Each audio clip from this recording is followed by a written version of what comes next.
تو اب میرا ایک معصومانہ سوال ہے، اگر یہود و نصارہ کی بچیوں کے ساتھ نکاح ہو سکتا ہے تو سنی کا شیعہ کی بچی کے ساتھ اور شیعہ کا سنی کی بچی کے ساتھ کیوں نہیں ہو سکتا؟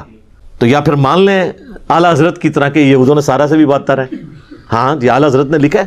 اعلیٰ حضرت رحمۃ اللہ علیہ سے تو بہت کچھ ملا ہے، اتنا ملا ہے کہ ہم زندگی بھر اعلیٰ حضرت کا احسان نہیں اتار سکتے. ایمان کی پہچان اعلیٰ حضرت کے صدقے میں ملی ہے.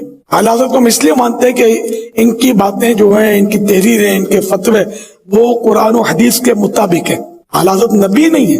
ہم غوث پاک کو مانتے ہیں، غوث پاک نبی نہیں ہے، اللہ کے نیک بندے ولی اللہ. تو یہ اعلیٰ حضرت اللہ کے نیک بندے ولی اللہ عالم دین، بہت بڑے مفتی اسلام ہیں.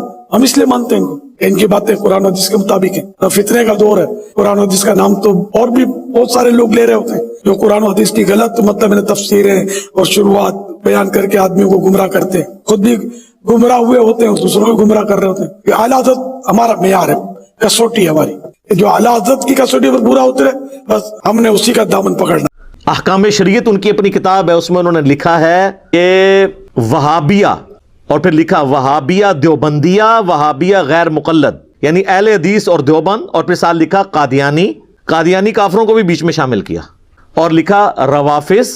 ان سب کا نام لکھ کے انہوں نے کہا یہ سب کے سب جو لوگ ہیں یہ مرتد ہیں. مرتد کا مطلب ہے اسلام چھوڑ گئے اور واجب القتل. اور یہ 1,00,000 دفعہ بھی اللہ کا نام لیں تو ذبیحہ مردار ہی رہے گا. البتہ یہود و نصارہ اگر اللہ کا نام لے کر کریں تو وہ حلال ہوگا، یہ حرام رہے گا. 1,00,000 دفعہ بھی نام لیں تو کس کا؟ دیوبندی، اہل حدیث، شیعہ، ان سب کا. اور قادیانی کافروں کو بھی بیچ میں ڈال دیا. انہوں نے قادیانیوں کے کھاتے میں ڈالا ہے ان کو، کہا کہ یہ 1,00,000 دفعہ بھی نام لیں تو ذبیحہ حرام رہے گا، البتہ یہود و نصارہ اگر کریں تو حلال ہوگا. تو پھر اب باقی پیسے تو چھوڑ دیں، آپس میں آپ دیکھ لیں کہ ان لوگوں نے کس طریقے سے دراڑے ہیں. پھر ہمیں لوگ کہتے ہیں جی بزرگوں کے بارے میں بات کرتے ہیں. بزرگوں نے خدمت ہی اتنے بڑے لیول پہ کی ہے کہ وہ بزرگ خود بخود پھر وہ اس پورے معاملے میں رگڑے میں آ جاتے ہیں. ہماری نیت تو نہیں ہوتی لیکن خود بخود آ جاتے ہیں. اور پھر ملفوظات اعلیٰ حضرت میں کہتے ہیں جی ان کے بیٹے نے جمع کیے ہیں. سر ان کے بیٹے نے جمع کیے ہیں جو مفتی اعظم ہند ہیں، مصطفیٰ رضا خان نوری، جن کی نعت ہے تو شمع رسالت ہے عالم تیرا پروانہ. وہ بیٹا ہے ان کا جس نے ان کے ملفوظات جمع کیے. اور اس سے بڑی بات، ملفوظات کی جو پہلی جلد ہے نا، پہلا حصہ، وہ اعلیٰ حضرت نے خود پڑھا ہوا ہے اور اس پہ مور لگائی ہے کہ میں نے اسے لفظ بلفظ پڑھا ہے. تو پھر اعلیٰ حضرت کی اپنی ہوگی نا. اور پہلی جلد کے اندر ہی پہلا حصہ جو اعلیٰ حضرت نے خود پڑھا ہے، اس میں ان سے سوال ہوا ہے کہ اگر وہابی جماعت کروا رہے ہوں تو نماز ان کے پیچھے پڑھیں یا الگ؟ تو انہوں نے جواب دیا ان کی نماز نہ نماز ہے نہ جماعت ہے. سیدھا کھری گل جڑی ہے انہوں نے کر دی تھی. اور وہابی اعلیٰ حضرت دیوبند اور اہل حدیث دونوں کو کہتے ہیں، وہ میں آپ کو پہلے بتا چکا ہوں احکام شریعت میں سے. پھر وہ کہتے ہیں کہ وہابیہ کی مسجد میں نماز پڑھ سکتے ہیں دیوبند اور اہل حدیث کے. تو انہوں نے کہا، جواب دیا کفار کی مساجد مثل گھر کے ہیں. کفار ڈائریکٹ لفظ لکھا، یعنی جس طرح کافر کی مسجد ہے نا تو گھر کے مثل ہے. یعنی وہ جو بخاری مسلم میں حدیث ہے کہ میرے لیے پوری کی پوری زمین پاک کر دی گئی ہے، میرا امتی جہاں چاہے نماز پڑھ سکتا ہے. تو یہ حدیث انہوں نے کوٹ نہیں کی، اشارتاً بات کر دی کہ جس طرح گھر میں بھی نماز ہو جاتی ہے اس طرح کفار کی مسجدوں میں بھی نماز ہو جائے گی. اور کفار انہوں نے یہود و نصارہ کو نہیں کہا، دیوبند اور اہل حدیث کو کہا. ابھی بات ختم نہیں ہوئی. پھر تیسرا سوال ان سے ہوا کہ یہ وہابی دیوبند اور اہل حدیث جب اذان دے رہے ہوں تو ان کی اذان کا جواب دینا چاہیے. تو انہوں نے کہا کہ ان کی نہ اذان ہے نہ نماز ہے. اور پھر کہا ان کی اذان بھی ان کی نماز اور جماعت کی طرح باطل ہے. بڑے وہ صحیح بات ہی انہوں نے کی، جب میں ان کی نماز ہی کہہ رہا ہوں نہیں ہوتی ہے تو اذان کی تو باطل ہے. البتہ جب اذان میں اللہ اور اس کے محبوب صلی اللہ علیہ وآلہ وسلم کے مبارک نام آئے تو آپ عز و جل یا جل جلالہ یا صلی اللہ علیہ وآلہ وسلم کہہ سکتے ہیں. باقی نہ ان کی اذان ہے نہ نماز ہے نہ جماعت ہے. بات ہی ختم کر دی. یہ ہے بزرگان دین کی خدمات. جب ہم ہائی لائٹ کرتے ہیں تو کہتے ہیں نہیں ہم سب ایک ہیں، کوئی مسئلہ نہیں ہے. تو انجینئر صاحب ویسے اختلافات، سر ایک ہیں تو پھر بتائیں کہ ہمارے بزرگوں نے جو کام ڈالا ہے یہ کام ان لوگوں نے ڈالا تھا، ہم ان سے لانے برات کرتے ہیں. پھر ہم یہاں تک نہیں رہیں گے، پھر ہم اگلی بات کریں گے کہ جنہوں نے کام ڈالا تھا اور لوگوں کو کافر کہا تھا تو اب وہ جن کو کہا وہ تو نہیں تھے تو پھر کافر کون ہوا؟ کہنے والا. تو یہ کون کہے گا کہ ہمارے بڑے بزرگ جو ہیں وہ کافر ہیں؟ تو ہر صورت میں پھنسیں گے.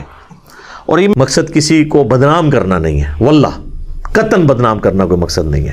اگر بدنام کرنا مقصد ہوتا تو میں تو سیدھا فتوے سے سٹارٹ کر کے تو جس طرح آپ کے علماء کی آپس میں لینگویج ہے، جس طرح کی لینگویج اعلیٰ حضرت نے حسام الحرمین میں دیوبندیوں کے بارے میں استعمال کی ہے، اور جس طرح کی جواباً المحند علی المفند کے اندر دیوبندیوں نے، خلیل احمد سہارنپوری نے اعلیٰ حضرت اور ان کے فالورز کے لیے استعمال کیا، میں نے تو اس طرح کی کوئی زبان استعمال بھی نہیں کی جو آپ کے بزرگوں کی زبان ہے۔ یہی مولانا صاحب مفتی صاحب کہتے تھے نا کہ جی وہ خام خواہ انجینئر اختلافات کو ہائی لائٹ کرتا ہے، ہمارے بزرگ تو آپس میں ان کے فروئی اختلافات تھے، کوئی اتنا بڑا مسئلہ نہیں، صدیوں سے یہ چلتے آ رہے ہیں۔ تو میں نے اس پہ کہا تھا نا اس طرح نہیں ہے، دھوکہ دینا بند کریں۔ پرانے بزرگ آپس میں شیر و شکر نہیں تھے، شیر و شکار تھے۔ اور عرض کیا ہے پھر سے، اب لوگوں کو تو سن بھی یاد ہو گئے، 1905 میں اعلیٰ حضرت امام رضا بریلوی صاحب نے ایک کتاب لکھی حسام الحرمین، حرمین کی تلوار، اور انہوں نے کسی غیر مسلم پہ نہیں چلائی ہے، دیوبندیوں کے اوپر۔ اس میں انہوں نے 4 علماء دیوبند اور 5ویں غلام احمد قادیانی دجال کے اوپر کفر کا فتویٰ لگایا، اور بات کو کنکلوڈ کرتے ہوئے انہوں نے لکھا کہ یہ تمام علماء اور ان کے ماننے والے اور ان کے کفر میں شک کرنے والے بھی کافر ہیں، اس پہ اجماع ہے، یہ بالاجماع مرتد ہیں۔ یعنی بریلوی یعنی اگر دیوبندیوں کے بارے میں بات کر رہے ہیں کہ جی اپنے بزرگوں کے بارے میں شک کرنے والے، ان کو تو یقین ہے کہ بزرگوں نے کچھ نہیں کیا، تو کروڑوں دیوبندیوں کو فارغ کر دیا مرزا بریلوی صاحب نے۔ شیر و شکار، یہاں پہ یہ شیر تھے اور شکار تھے دیوبندی۔ اس کے جواب میں دیوبندیوں نے کتاب لکھی المحند علی المفند، کہتے ہیں ہمارے بزرگوں کی تو زبان بڑی میٹھی ہوتی تھی۔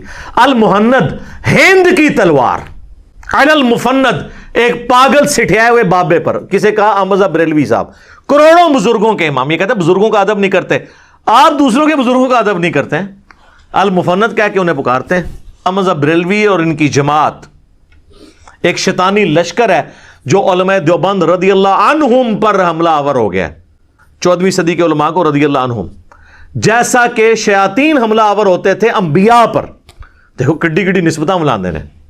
اور یہ صرف ان کا آپس کا مسئلہ نہیں ہے، المحند میں انہوں نے آگے چل کر اہل حدیث کے بارے میں لکھا ہے کہ یہ وہابی جو ہیں، محمد بن وہاب صاحب اور ان کے فالورز، یہ خوارج کی ایک جماعت ہے۔ آج ویسے یہ سعودیہ سے ریال کھانے کے چکر میں ایک پلیٹ فارم پہ آئے ہوئے ہیں، ادروائز ان کے بزرگوں نے المحند سے بھی بہت پہلے، المحند میں تو انہوں نے ریفرنس کوٹ کیا فتاوی شامی رد المحتار کا، کہ ابن عابدین شامی نے ان کو ڈکلیئر کیا کہ خوارج کی ایک جماعت ہے۔ تو خارجی کہتے ہیں، اہل حدیث کو بھی خارجی، بریلویوں کو بھی فارغ، سب ایک دوسرے کو فارغ۔ اور لوگ کہتے ہیں جی انجینئر آ کے اختلافات کو بھڑکاتا ہے۔ سر میں نے کہاں سے بھڑکایا؟ یہ تو سب کچھ آپ کے بزرگ کر کے گئے ہیں۔ پھر کہتے ہیں گندی مکھی ہے گند پہ بیٹھتی ہے۔ ہاں مجھے انہوں نے کہا گندی مکھی ہے اور مکھی گند پہ بیٹھتی ہے، میں تیار ہوں جناب، بس صرف یہ بھی سال بتا دیں یہ گند پھیلایا کس نے تھا۔ آپ پورا جملہ کریں کہ انجینئر صاحب وہ گندی مکھی ہیں جو ہمارے بزرگ جن کو ہم رضی اللہ عنہم کہتے ہیں ان کے گند کو صاف کر رہی ہے۔ تو میں گندی مکھی بننے کے لیے تیار ہوں کہ گند آپ کے بزرگوں کا تھا۔